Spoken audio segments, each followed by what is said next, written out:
No Film School's coverage is brought to you by Blackmagic Design.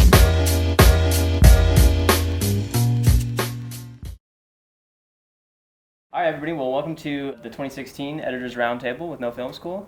We've got a fucking awesome room full of great editors right now. I'm really stoked to talk to you guys about your projects that you have here at the festival. I just think that first we should just introduce yourselves. You just go down the line and then we'll get started. My name is Matt Hannum. I edited Swiss Army Man. I'm Nels Bangerter. I edited Camera Person.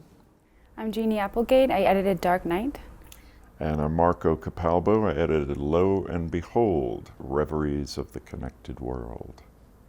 So I wanted to ask you guys, what's the first thing you do, or what's the best thing you can do to support a director in the editing room?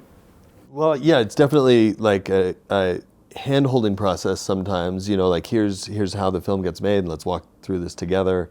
And then I find that the other interesting thing that we have to do is develop a language to disagree with the director, and that's kind of, as the process of the movie unfolds, you're learning how to interpret their direction, and then you're also learning a way to say, no, this is what I think needs to be done, and communicate that, and find out how to make sure that it's not personal, that it works towards the creative, the collaboration that makes a movie. I feel like there is something to be gained from a little like genial disagreement, and it's fun to figure out how to find the way to do that.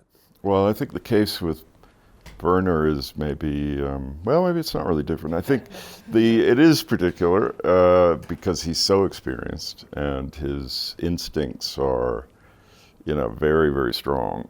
Which then makes it, then you go to the question of, but what if I disagree with the instinct, and how do you manage that? Because there's something formidable about him also, obviously.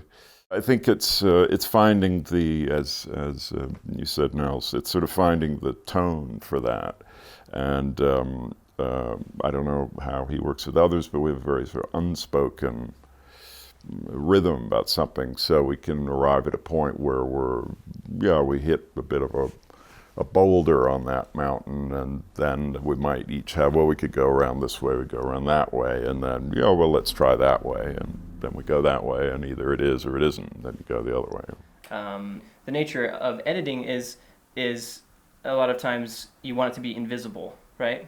You don't want to have the editing jump out and take somebody out of the film. I just sort of wonder, when do you find that balance of an edit that's invisible and one that you want to be visible, and when do you use a visible edit? Actually, in Camera Person, we do that pretty explicitly, because it's the memoir of a camera person, memoir defined loosely, and so we've employed or left in the parts of the cut where somebody's about to say a word and the camera turns off, and so halfway through a word you'll get something cut off, and I think I started to just fall in love with that effect. It's like an ellipsis, in a way that the scene goes on, life goes on, the world goes on, but now let's watch something else. And like a film I did last year called James White was really edited. Like they were all one shots that were just cut up and then hard cuts, and that was a reflection of his internal state. Those rough moments and those like sort of, they can exhilarate the movie or like stop it if it's going too fast. So I think it's just like a tool you deploy based on the story.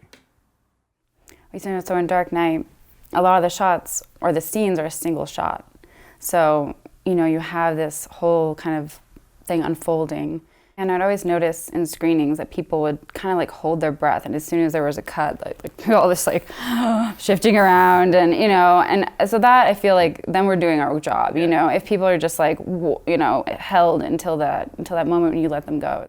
There's only so much information you can take in, and you need to find the points at which an audience can kind of absorb it, and you can't just keep hitting them over the head with stuff. One thing that came up in our doing it was that the topics kind of are self-contained and then go off to actually quite unrelated topics. It's not logical, I'd say. It's more not as illogical, and it does accumulate, hopefully, but it's not predictable.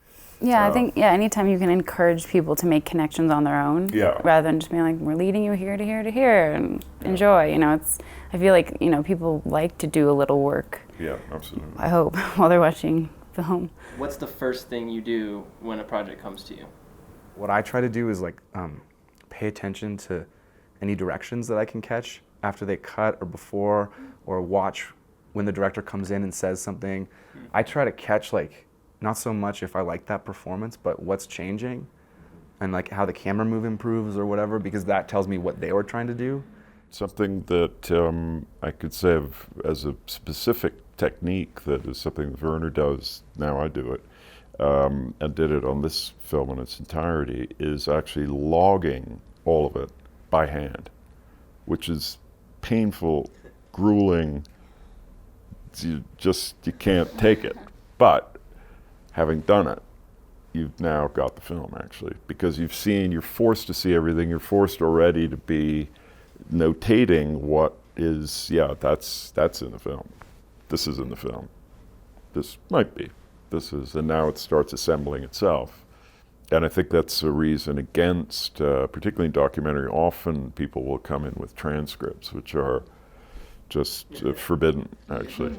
For so many reasons, they need to be banned and, Yeah, because you could look at something on paper, but then you find the footage and it was said in a totally different intonation or like terrible footage, and it's like, why did I bother finding this in this binder? And also that others then feel that they can find things, if they're give you a paper edit. Exactly, which, and I think also, whether it's an intonation or whatever, you miss the thing. You don't, as you're watching it, particularly in that way, I think you don't, some parts have nothing to do with what's being said. It's just suddenly someone is fully engaged on something. When it's just words on the page, you would never see that. I type my logs and I use asterisks to indicate the stuff that's good, and I find that over the course of watching, weeks of watching, the asterisks grow. So like a great moment, where early in the film, great moment, 2 asterisks, and then by the 7 it's like 7 asterisks. But you remember what you saw later. We were talking about editing being kind of an invisible art.